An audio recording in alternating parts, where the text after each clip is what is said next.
Bubar Parti Bersatu dan kembali semula sertai UMNO bukanlah satu perkara yang mudah.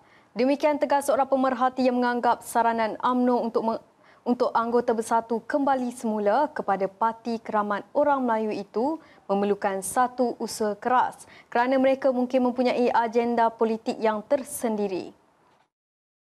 Tambah pemerhati, kepimpinan bersatu sudah tentu mempunyai hala tuju politik sendiri dan tidak mungkin mereka akan mengalah sekiranya kembali bersama UMNO. Bagaimanapun, pemerhati tidak menolak kemungkinan anggota bersatu akan kembali bersama UMNO sekiranya Presiden parti itu Datuk Seri Ahmad Zahid Hamidi meletakkan jawatan dan digantikan oleh kepimpinan baharu. Pemerhati berkata demikian sebagai mengulas kenyataan Ketua Penerangan UMNO Negeri Sembilan, Datuk Ismail Lasim, yang menyatakan pemimpin bersatu perlu kembali ke pangkuan UMNO sekiranya benar-benar ikhlas dalam memperjuangkan Melayu. Malah katanya tidak ada apa yang menghairankan kerana mereka rata-ratanya adalah bekas ahli parti itu dan sebaiknya mengakui kesilapan diri. Sebelum ini, media melaporkan Ketua Pembangkang Datuk Seri Hamzah Zainuddin menyatakan hasrat bahawa bersatu terbuka bekerjasama dengan UMNO.